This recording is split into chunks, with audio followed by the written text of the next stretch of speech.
Hello everyone, I am Himanshu Bharti and you are watching a Still Studying YouTube channel. Today we are going to learn class 7 civics chapter 8, assert in the market. So let's start. What are we going to learn today? We are going to learn cotton farmer in Kurnool. First of all, introduction, then cotton farmer in Kurnool. The cloth market of Erode, the government exporting factory near Delhi, market and equality. So topics are going to be started. Cotton farmer in Kurnool, तो जो सबसे पहला था कि करनूल में कैसे होता है, कॉटन फार्मर्स कैसे होते हैं, कॉटन फार्मिंग कैसे होता है, वो पढ़ना है. तो cultivation of cotton is very expensive and difficult task. तो जो कॉटन का जो कल्टीवेशन होता है वो बहुत महंगा होता है और एक डिफ़िकल्ट टास्क होता है. Small farmer grows cotton on his small piece of land.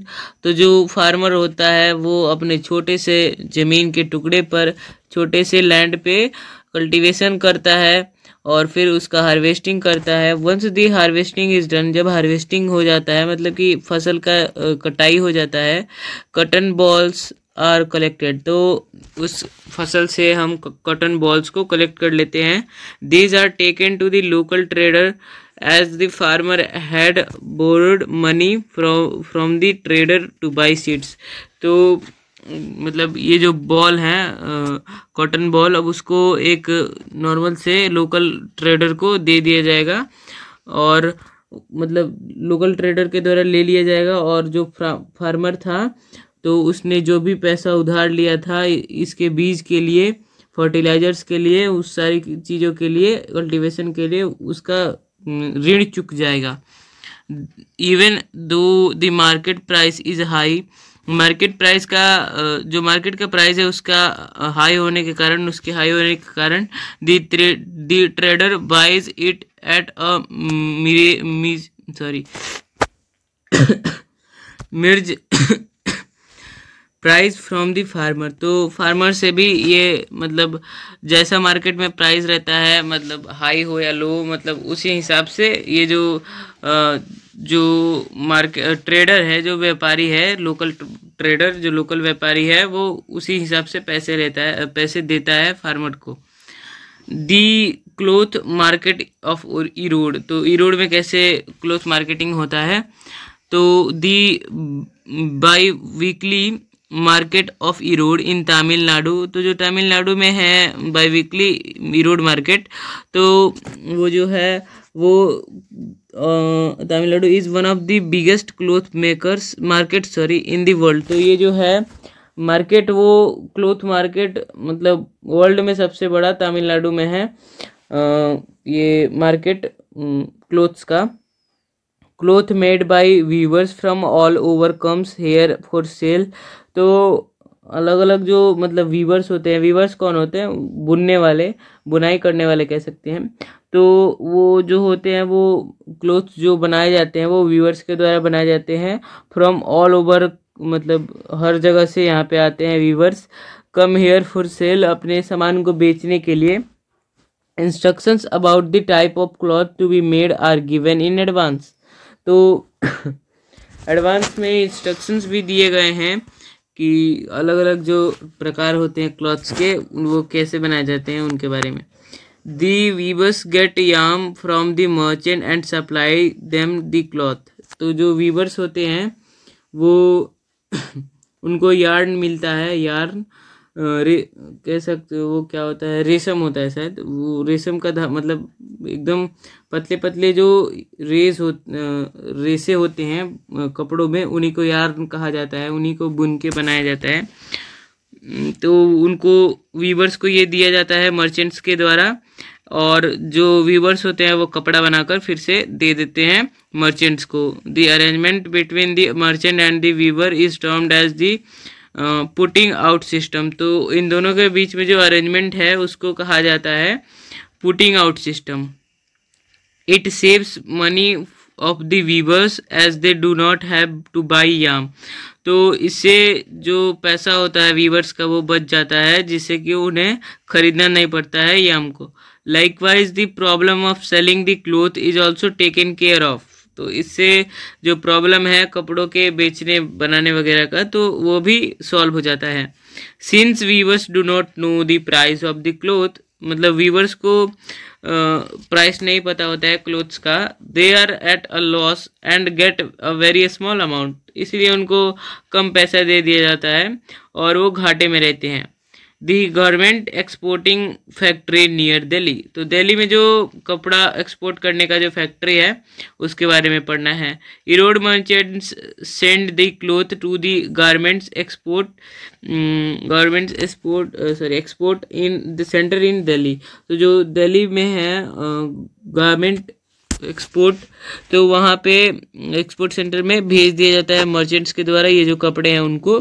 The garment factory makes shirts to be sold to the chain of business from the US and Europe, तो ये जो फैक्ट्री है वो shirts को बना देता है बेचने के लिए, बेचने लायक, और उसको फिर से बिजनेस में लगा दिया जाता है, मतलब सेल वगैरह में बेचने उचने में लगा दिया जाता है यूएस या फिर यूरोप के जो बिजनेस हैं मतलब कपड़ों वगैरह के उनमें।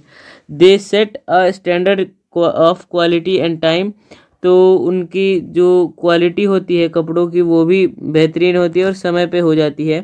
फेस्ड विथ दी प्रेशर, उनको प्रेशर रहता है। The government centers tries to extract maximum work from their workers of the lowest cost, तो जो ये सेंटर है गवर्नमेंट सेंटर, वो बहुत ही ज़्यादा प्रेशर देता है अपने कर्मचारियों पर, मतलब ज़्यादा काम कराने के लिए और पैसा भी कम देते हैं।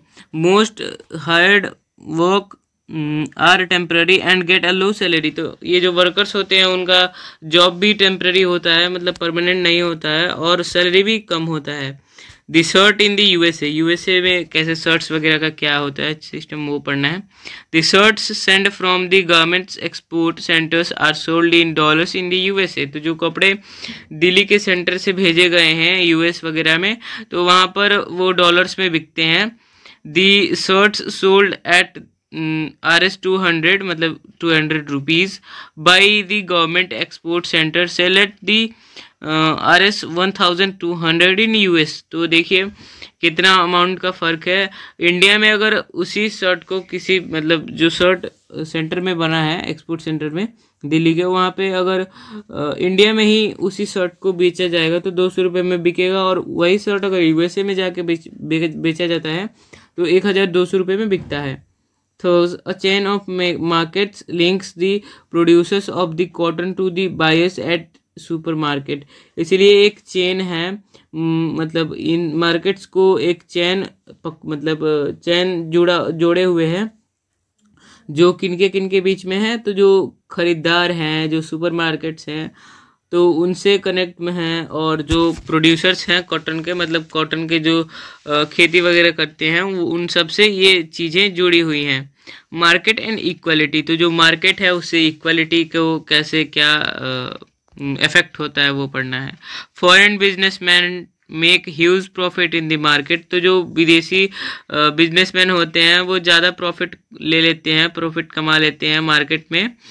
Government manufacturers only make moderate profits, तो जो गवर्नमेंट मैन्युफैक्चरर्स मतलब जो ये कपड़े वगैरह बन रहे हैं उनको मतलब मीडियम में ही प्रॉफिट मिलता है, ज़्यादा नहीं मिलता। Weavers at Erode market and small farmers don't make a huge profit, तो जो वीवर्स होते हैं मतलब जो बुनकार होते हैं, जो बुनने वाले होते हैं, या फिर जो प्रोड्यूसर्स होते हैं, फार्मर्स होते हैं, उनको भी ज़्यादा कुछ प्रॉफिट नहीं होता है। Poor people have no option but to depend on the rich, तो गरीब लोगों के पास और कोई चारा नहीं रहता है रिच लोगों पे डिपेंड होने के अलावा। Poor are exploited in the market, तो जो गरीब लोग होते हैं उनको अच्छे से ट्रीट नहीं किया जाता है मार्केट में। Laws should be made to protect the interest of weavers and small farmers, तो लॉ बनना चाहिए, नियम बनना चाहिए, मतलब ये जो इंटरेस्ट है वीवर्स का या फिर छोटे छोटे जो किसान हैं कॉटन के, उनको मतलब उनका जो इंटरेस्ट है बिजनेसमैन वगैरह में, तो फैक्ट्रीज में इनका जो वैल्यू है उसको इंक्रीज कराने के लिए कोई ना कोई लॉ जरूर बनना चाहिए। Cultivation of cotton is a very complicated and difficult task. तो जो कल्टीवेशन है कॉटन का बहुत मुश्किल और कॉम्प्लिकेटेड टास्क है। It is a very expensive to because, तो ये महंगा भी है क्योंकि it requires high levels of inputs such as fertilisers and pesticides. तो इनमें बहुत सारी चीज़ें लगती हैं, मतलब इनको न्यूट्रिएंट्स देने के लिए फर्टिलाइजर्स का यूज़ होता है, पेस्टिसाइड्स का यूज़ होता है और भी बहुत चीज़ों का यूज़ होता है, जिससे कि ये और महंगे हो जाते हैं। Farmers therefore have to incur heavy expenses for which they need to borrow money from the local traders। तो इनको खेती करने के लिए, जो फार्मर्स होते हैं उनको खेती करने के लिए मतलब इसी कारण की वजह से उनको और पैसा लेना पड़ता है उधार, जो लोकल ट्रेडर्स हैं उनसे। The local traders are very clever people. तो जो ट्रेडर्स होते हैं, लोकल ट्रेडर्स, वो बहुत चालाक होते हैं। They give loan to such farmers and in turn, तो वो लोग लोन ऐसे फार्मर्स को देते हैं जो make them promise to sell all their cotton to them, जो उनसे प्रॉमिस कर देते हैं कि जितना भी कॉटन प्रोड्यूस होगा वो उनको बेच देंगे। Thus they take advantage of poor financial condition of the farmers. इसीलिए जो ट्रेडर्स होते हैं, लोकल ट्रेडर्स, वो फ़ायदा उठाते हैं, गलत फ़ायदा उठाते हैं गरीब लोगों का फाइनेंशियल कंडीशंस पे, फार्मर्स के। Here we can give an example of Swapna who is also a cotton farmer and takes a loan from a local trader to meet all the expenses on the cotton cultivation। तो हम एक example देख सकते हैं स्वप्ना का जो जिसने भी मतलब वो भी लोन ली हुई है किसी लोकल ट्रेडर से, जिससे कि उसका कल्टीवेशन हो जाए। As a result she has to sell all her cotton to that local trader at a low price. तो इसी की वजह से जो ये जो लड़की है उसको अपने सारे कॉटन्स देने पड़ते हैं कम दाम पे, कम पैसे पे उस व्यापारी को। Thus, farmers, in spite of their hard labor, never get a fair price। इसीलिए जो फार्मर्स होते हैं, इसी कारणवश जो फार्मर्स होते हैं उनके काम के अनुसार उनको पैसे नहीं मिलते। A large variety of cloth is sold in Erodes by weekly cloth market in Tamil Nadu। तो बहुत सारे वेराइटीज क्लोथ्स के बेचे जाते हैं Erode by weekly cloth market में, जो तमिलनाडु में है। The cloth that is made by weavers is also brought here for sale। तो जो वीवर्स हैं, मतलब कि जो बुनने वाले हैं, कपड़े बनाने वाले, तो उन लोगों से भी मतलब वो लोग भी उनका जो कपड़ा है इनके द्वारा, मतलब वीवर्स के द्वारा जो कपड़ा बना हुआ है वो भी बेचा जाता है और यहाँ पे सेल लगा के बेचा जाता है। This cloth is bot by cloth merchant and other traders. तो ये जो कपड़े हैं वो किसी कपड़े के व्यापारी से या फिर किसी और ट्रेडर से बेच दिए जाएंगे, मतलब के द्वारा बेच दिए जाएंगे उन सब के द्वारा। देयर आर अदर वीवर्स, कुछ और भी वीवर्स हैं मतलब बुनने वाले, who make clothes under the instructions of the cloth merchants. जो इंस्ट्रक्शंस मतलब कि जैसे जैसे बताया जाएगा वैसे वैसे ही कपड़े बनाते हैं। और these merchants supply cloth on order to government manufacturers and exports around the country. तो ये जो मर्चेंट्स होते हैं, जो व्यापारी होते हैं, वो कपड़ों को कहाँ भेजते हैं? वो भेजते हैं मैन्युफैक्चरीज में, मतलब मैन्युफैक्चरिंग फैक्ट्रीज में, और जहाँ से ये कपड़े देश में, अलग अलग देशों में बेच दिए जाते हैं, एक्सपोर्ट कर दिए जाते हैं, भेज दिए जाते हैं, या फिर बेच भी दिए जाते हैं। They purchase the yarn and give instructions to the weavers also the kind of cloth that is to be made। तो ये जो मर्चेंट्स होते हैं वो याम खरीद के, मतलब धागा वगैरह खरीद के दे देते हैं वीवर्स को, और इंस्ट्रक्शंस भी दे देते हैं कि ऐसे ऐसे कपड़ा बनाना है, इस तरीके का कपड़ा बनाना है, और वीवर्स बनाते हैं। The viewers are happy because they do not have to spend money on their purchase of yarn। तो जो वीवर्स होते हैं वो खुश होते हैं क्योंकि उनको यार्न खरीदने के लिए ज़्यादा पैसे नहीं लगाने होते, उनको ये मिल जाता है। They also get a read of problems of selling the finished cloth. उनको एक प्रॉब्लम भी होता है, क्योंकि उतने मेहनत से उन्होंने कपड़ा बनाया है, but at the same time उसी टाइम पे उनको मतलब अच्छे से फ्रीडम नहीं दिया जाता, उनको अच्छे से पैसा भी नहीं दिया जाता। तो इसी कारण they begin to depend on the merchants both for raw materials and markets. तो इसीलिए जो ये वीवर्स होते हैं वो पूरी तरह से डिपेंड हो जाते हैं मर्चेंट्स के ऊपर, रॉ मटेरियल्स के लिए भी और मार्केट्स के लिए भी। The arrangement between the merchant and the weavers is term as the putting out system. तो ये जो अरेंजमेंट है इन दोनों के बीच, उसको पुटिंग आउट सिस्टम कहा जाता है। The Erode merchant supplies the cotton cloth produced by the weavers to a government exporting factory near Delhi. तो अब क्या है कि जो इरोड मर्चेंट्स हैं उनके द्वारा ये जो कॉटन क्लोथ हैं, मतलब कॉटन के जो क्लोथ्स हैं, उनको भेज दिया जाएगा, सप्लाई करा दिया जाएगा कहाँ पे, तो जो गवर्नमेंट मतलब कपड़ों का जो एक्सपोर्ट करने वाला जो फैक्ट्री है दिल्ली के नियर में, उसके पास भेज दिया जाएगा। The government exporting factory use the cloth to make the shirts to export them to foreign buyers. तो उसके बाद जो ये जो फैक्ट्री है वो आए गए कपड़ों को शर्ट्स बना देती है और शर्ट्स को बेच देती है विदेशों में। These foreign buyers are powerful business persons. तो ये जो विदेश में खरीदने वाले लोग होते हैं, कपड़ों को खरीदने वाले, वो बहुत ही ज़्यादा पावरफुल बिजनेस पर्सन्स होते हैं। They demand the lowest price from the supplier. वो सप्लाई करने वाले से मतलब कह सकते हैं कि जो फैक्ट्री वाला है दिल्ली का जो फैक्ट्री वाला है उससे बोलेंगे कि कम पैसा दीजिए। In addition they set a high standard for quality of production and timely delivery.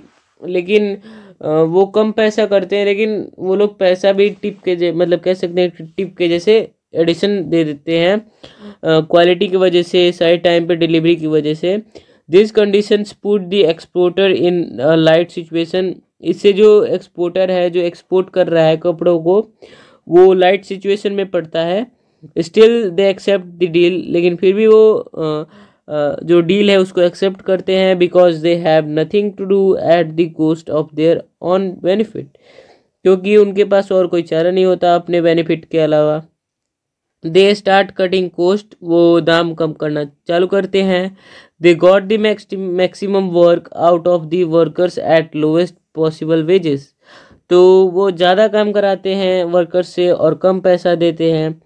Third their profit remains intact. इसीलिए जो उनका प्रॉफिट होता है वो उतना ही का उतना ही रह जाता है।